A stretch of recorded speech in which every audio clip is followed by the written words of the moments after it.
This week's pre-K Bible story of the week is called Man and Woman. We're reading out of the Laugh and Grow Bible, and today we're learning about Adam and Eve, the man and woman God created.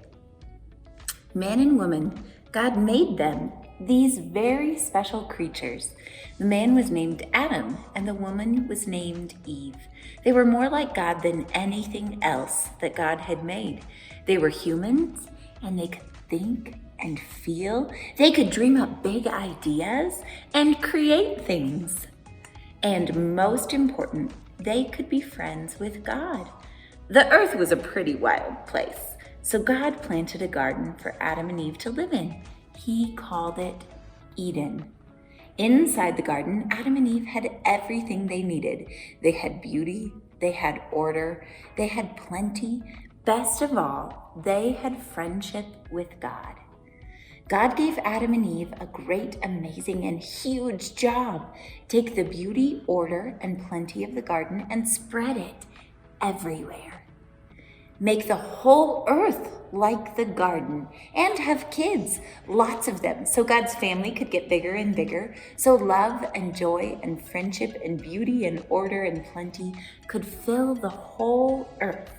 What a great, amazing, huge job.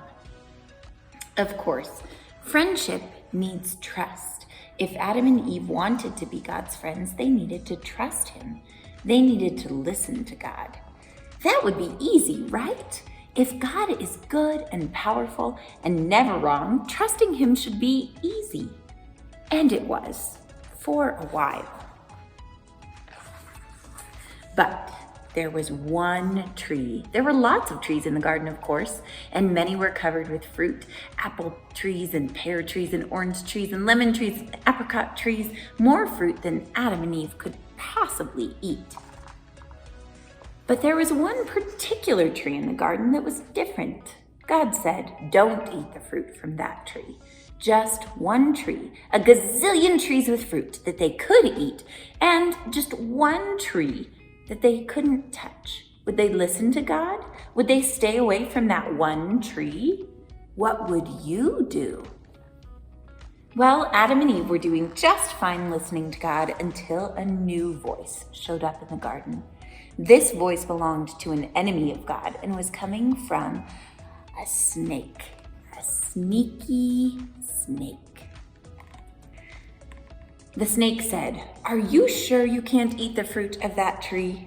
Adam and Eve said they were sure, and that if they ate that fruit, they would die. And then the snake did something that no one had ever done before in God's beautiful world. The snake lied. "You will not surely die," he said. "No, if you eat the fruit of that tree, you will become wise and smart like God." Whoa, what should Adam and Eve do? It would be great to be as wise as God. Then they wouldn't have to listen to God all the time. They'd know everything too. Who should they trust? The sneaky snake or God? Who would you trust? Adam and Eve decided to trust the snake and go their own way. Adam and Eve ate the fruit they weren't supposed to eat, and sin entered God's world.